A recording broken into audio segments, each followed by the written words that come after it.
Hello and welcome to Mindful Living, where we explore the art of living with the intention, balance, and inner peace. I am Avik, your host, guiding you through conversations on health, meditation, mental well being, mindfulness, and the mind body connection. Each episode features expert insights to help you grow, heal, and thrive. So, take a deep breath, relax, and join us on this journey to a more mindful and fulfilling life. So, let's get started.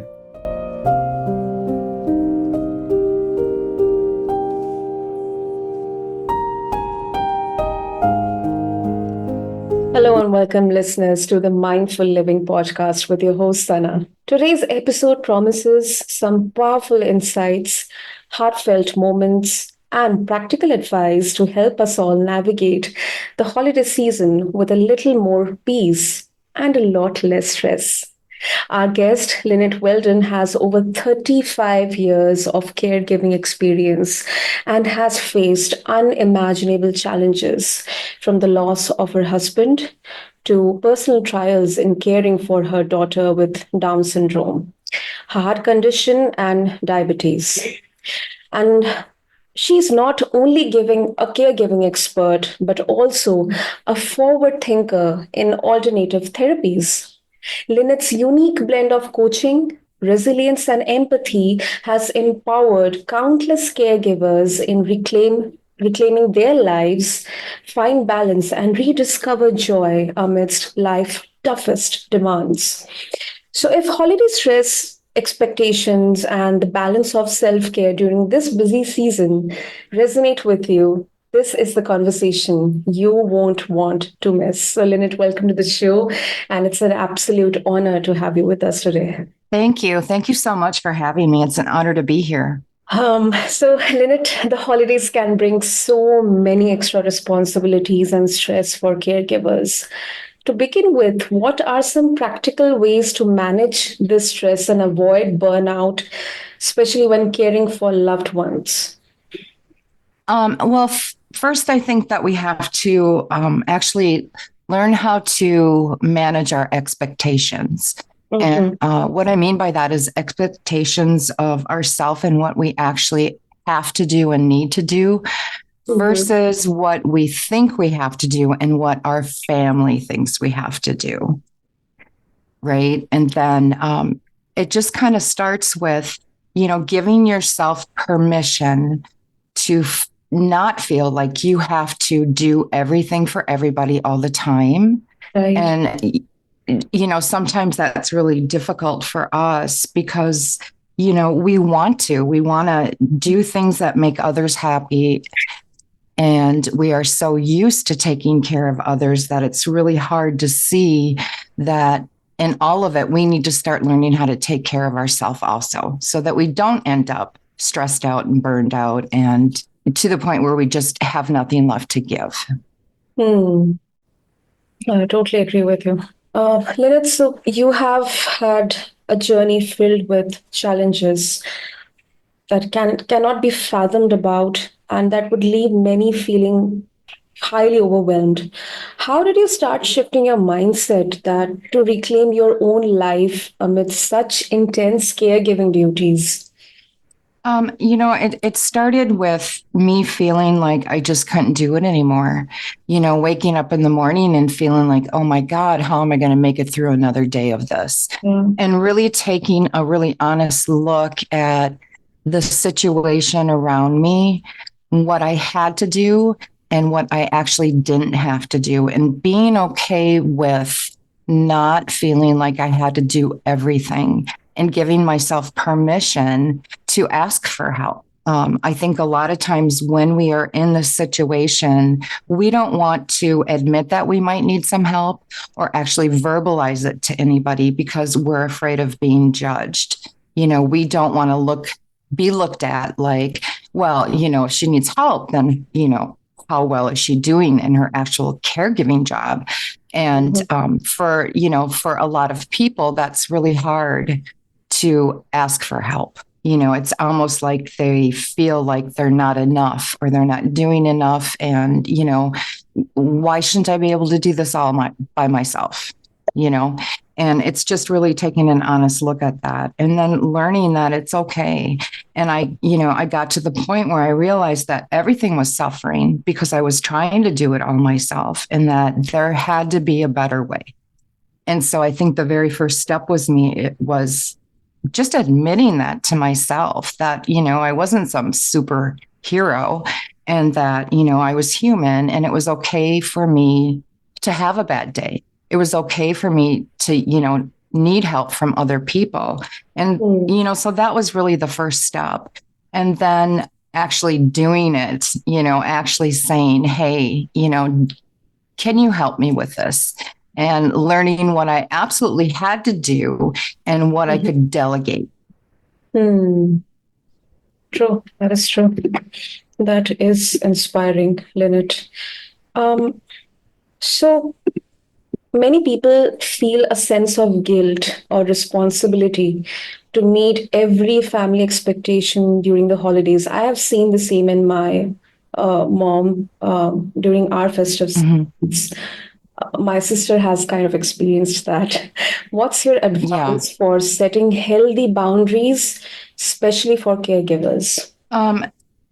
To actually talk to people, to let them know that it's impossible for you to do everything with all the demanding things that you have going on in your daily life as a caregiver. And that, having that honest conversation with them is a way to manage not only your expectations, but their expectations. And, just letting them know that, I might have to change plans last minute if something comes up, or, we may be late and I'm sorry, I apologize for that, and do it in a compassionate way to them, but also for yourself, so that they're not hearing it like, well, she said no, right? We don't like to say no and people don't like to hear no. So it's really just, setting that expectation up ahead of time for yourself and for the people that you're supposed to, be with at that time. And just really being honest about, how much you do have on your plate. That's one way to, really manage those expectations. And then learning to give yourself some self-compassion, just like you would anybody else, and recognizing that it's okay that you don't show up for everything. You still want to be there. You still love the people that you're supposed to spend the time with, but giving yourself permission to realize that it might be too much for you, and I think really being honest with the people that love you goes a long way. I agree with you. Self-care can often seem impossible during the holiday rush. So how can caregivers balance their own needs with the demands of the season without feeling selfish? Yeah.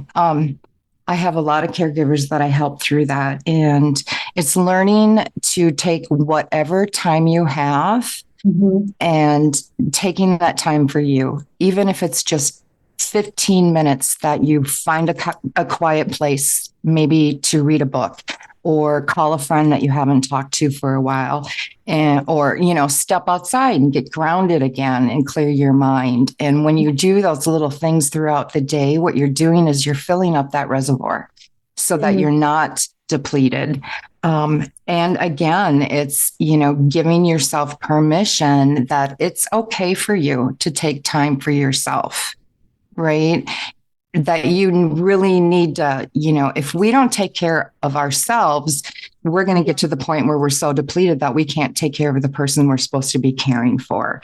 It's kind of like the analogy of, when you're on an airplane and they go through all the safety things where, if that oxygen mask drops, you put it on yourself first, because if you don't save you, you can't save the person next to you. And it's, it's the same concept with taking care of yourself. If I don't take care of me, I have nothing left to give to take care of the people that I need to care for.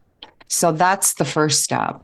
And, changing that mindset around it, understanding that, it's not selfish, that it's actually, making you a better version of you so you can be a better version to the people that you love and care for.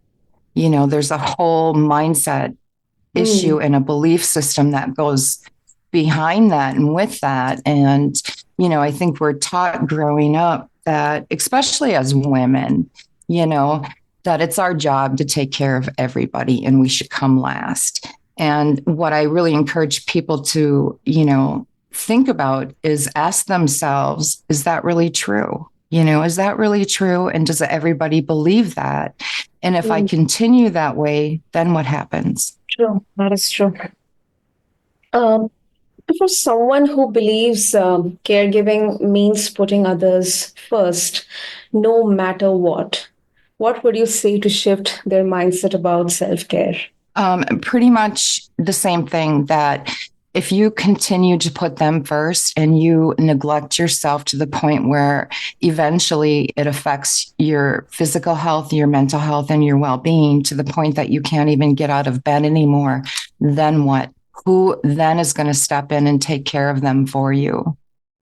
You have to learn that in order to do this for the long haul, you can't sustain when you're burning the candle at both ends. Something's going to give eventually. And you really have to, learn that you can't continue doing things the way you're doing and, expect different results. It's not going to happen. Something has to change. Something has to give. And if you want to be the one to care for them, then that starts with you. Right. And some might argue that holiday stress is inevitable and you just have to, quote unquote, push through this. How would you challenge you, Lily? Well, pushing through doesn't work. I hate to say it, but it just doesn't. It might feel like that's what you need to do. But again, it's, it's the same thing. You're going to kill yourself if you think that you can just power through and push through and, do everything for everybody. So, again, it goes back to, you have to, at some point, take care of yourself. I understand it's really hard for people to, to think that it can be any different other than just, put your head down and power through. But, there is going to be a breaking point, and trust me, you don't want to get to that point. And so you have to really accept the fact that you're not superhuman. You have to take care of yourself, or you're not going to be able to do anything eventually, because now you're going to be sick. And I think, that's kind of an eye opener for a lot of us caregivers when somebody puts it to us like that, like if you continue this way, eventually it is going to affect you to the point where you can't even get out of bed anymore. Then you start looking at things different. Great. That's a great answer, Lynette. And before we wrap, holiday gatherings sometimes bring up unresolved emotions, when family members meet after a long time, which can lead to conflict. How can caregivers handle these feelings in a healthy way to maintain peace during family time? Just by being honest about, how you feel and doing it in a way so that it's, you're not blaming anybody for how you feel or what you're going through. And, that really starts with you and accepting your new reality. I think there's some grieving that goes on when you're thrown into a situation where now you're the caregiver. And, that's a normal human emotion when, things change so quickly and it's not what we had envisioned for our life, right? And so when we internalize that and we don't talk about it and we hide it, then what happens is you might start to feel some anger and some resentment. And, so it really starts with you and dealing with that. And, it's true, your life is not the same. And, the reality of what you thought was going to be your life has now changed. And just acknowledging that and understanding that it's okay that you feel that way and it's okay that you grieve about it. There's all kinds of emotions that you have to deal with. And if you don't, then that's how it comes out. It comes out, with resentment and conflicts and things like that with family members. And so just being honest from the very beginning, which is hard sometimes. But, from their point of view, also, they might not understand exactly what you're going through or what you need.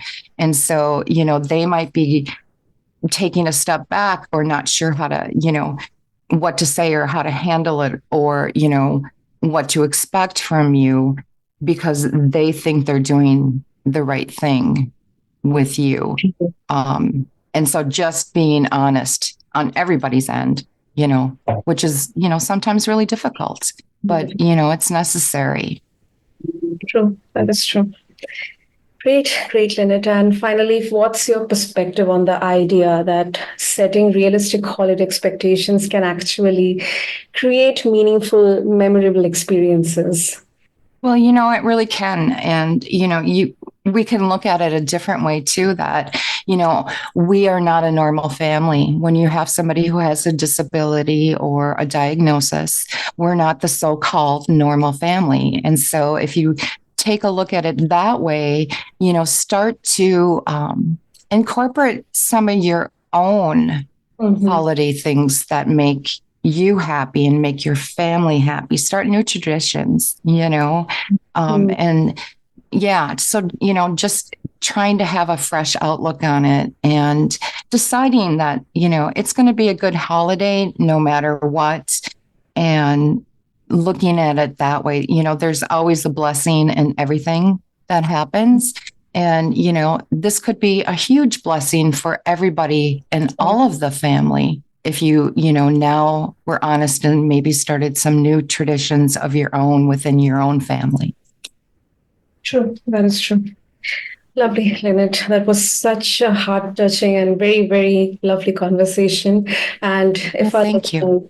Especially the caregivers who are listening to this conversation, they want to get in touch with you, share their thoughts and explore some of the resources you share, how they can do that. You can find me on Facebook with Coaching with Lynette. I also have a private group for caregivers if they want to join that. And my website is Living True Coaching. They can get a hold of me that way. Lovely. We'll have all the details mentioned in the show notes. And thank you so much, Lynette, for sharing your journey, your insights, and the empowering advice with us. And it's been really an enlightening conversation. And we are so grateful for your wisdom on managing stress, setting boundaries, and embracing self-care, especially during the holiday stress for caregivers. And thank you once again. Oh, thank you so much for having me. And for our listeners, I would like to mention that balance and self-worth are key, and don't hesitate to reach out for support. You are not alone. So we'll have all the details mentioned in the show notes for you. And happy holidays, everyone. And here's to finding peace and joy amidst it all. Thank you.